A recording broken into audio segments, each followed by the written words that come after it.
Hi, Mark Foss here, normally with the Tribute Lounge, reviewing all things snowboard, but today I'm going to be doing a chat about my other favorite sport, e-mountain biking, and I'm going to give you my top 5 upgrades or modifications to my Specialized Gen3 Turbo Levo.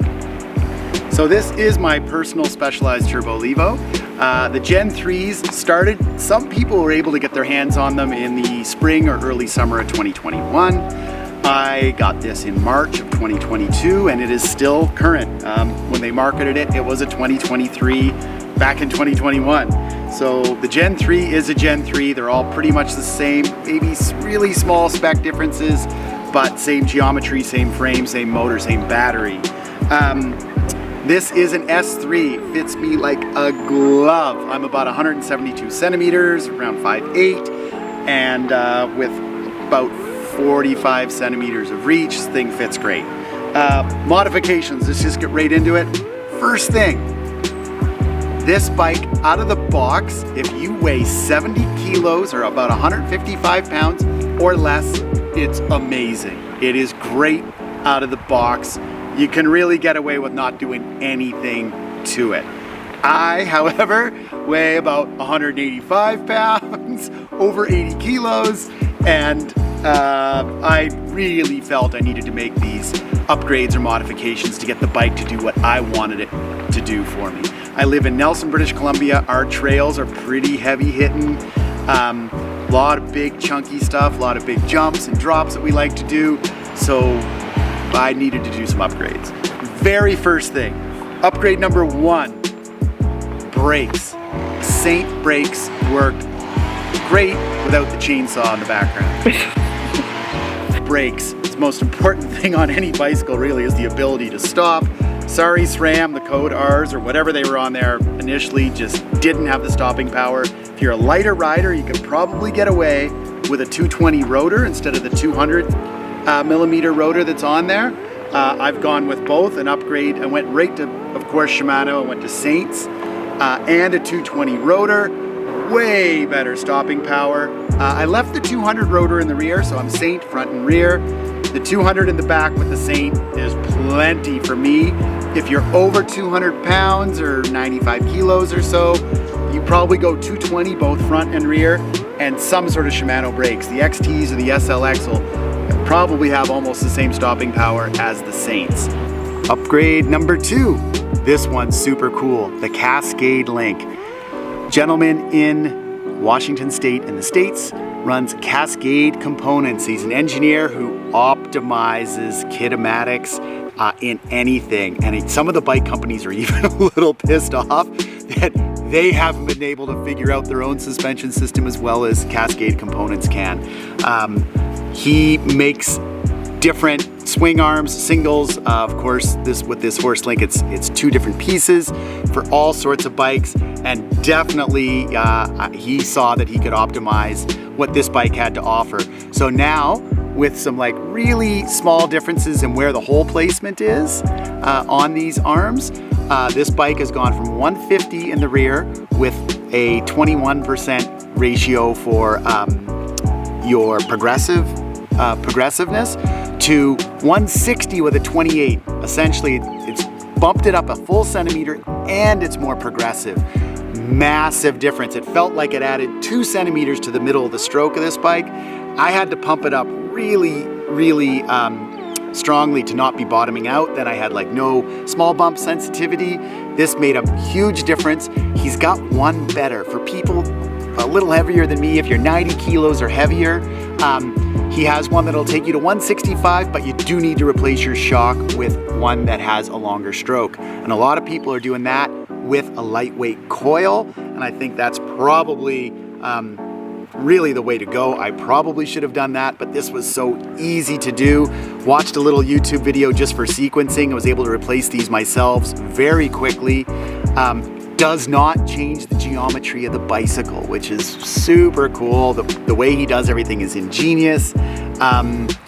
Only made things better. Wasn't that expensive. I think for this particular piece was only like $350 Canadian, maybe US. But very, very worth it, and people doing it on all sorts of bikes. Upgrade number 3. We've just gone to 160 travel with this Cascade Link for the rear, so why not to go to 170 for the front? I did find with the 160, again being a bit heavier, it was a bit divey out of the box, even with a lot of air pressure in there. I did also attempt some different tokens and just couldn't get it to feel right. As soon as I put the 170 in there, everything was better.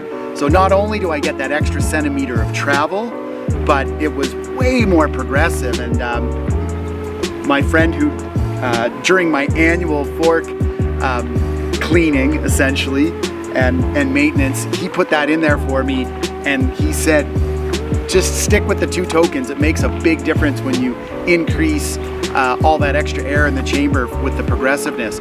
So now all of a sudden it stayed up way higher for me, way less divey, very, very noticeable, and super happy I went to 170 in the front.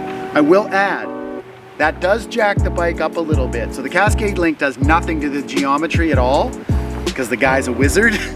But in the front, that is going to jack the bike up a centimeter. What I did to compensate that a little is I took off the angle set that the bike was on there. I had it at 63 degrees, and I put the stock one, straight one in that comes with the bike. So I put the 64-degree angle set in there, which is just a straight one.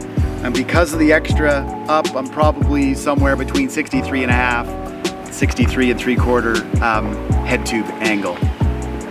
Upgrade number 4, also again for a heavier rider, were the tires.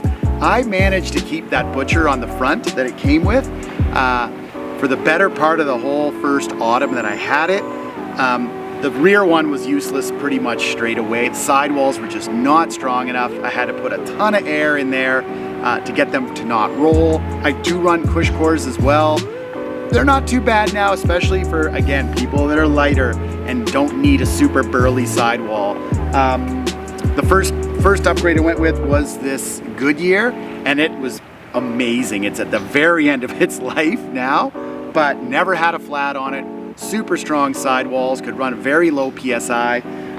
It's like a real tractor style tire. If you like those steep climbs, loose dirt, it really digs in there. I wouldn't say it's the fastest in the world, but a great rear tire. And in the front, just got this about a month ago. Continental Cryptodal, everyone in town's raving about them and using them. Incredible front tire. Again, I went with a downhill casing and a cush core, so it's super quiet. I can run a really low PSI, and it's progressive with that cush core. The more you kind of push into it, it starts to almost firm up as opposed to roll away. This is what, number 6? No, 5. Okay. Last but not least, upgrade number 5 for me were the crank arms. Again, I run an S3. I don't have super long legs. The 160s in the low setting, I was pedal striking everywhere. We have a lot of really fun up tracks, some of them kind of chunky and technical, and the 160s were still just too long. I ride this bike almost all the time, even with the new suspension in the high setting. And again, it was just crying for shorter crank arms. I went down to 155s, helped a ton. A lot of riders now, even DH riders that aren't on e-bikes, are riding those shorter cranks where they're getting their feet a little bit more level when you're in the downhill riding position as opposed to splayed apart further. It does increase your hip height a little, but that can be easily adapted, and for whatever reason I was really liking it when I switched back and had that sensation that my feet are a little bit closer together. If you're on an S4 or S5, the 160s might work fine for you. The smaller sizes below S3, I'd highly recommend you go to a 155, even a 150. I went with the Hopes because they were easily to attain. Raceface makes short ones as well. The Hopes were a little bit more money, but beautiful, beautiful cranks. So those are my top 5 upgrades to a Gen 3 Specialized Turbo Levo. I will say, in general, without ripping on this bike, it's amazing. I love the foundation. It's the stiffest frame out there. I love this Bros motor and the 700 watt-hour batteries. The Fox fork and shock work incredible. I've had really good success with the rims and wheel set on this. Out of the box, I thought for sure I'd have to replace the wheels. They've been working great for me. Dropper post is good. I did replace the seat just because I got a wide butt and I always need to. And I got an SQ Lab seat. The grips, still running the grips for 2 years straight now. Love the SWAT. Use this little SWAT tool pretty much daily. Such a great bike. Love it and looking forward to getting a new one.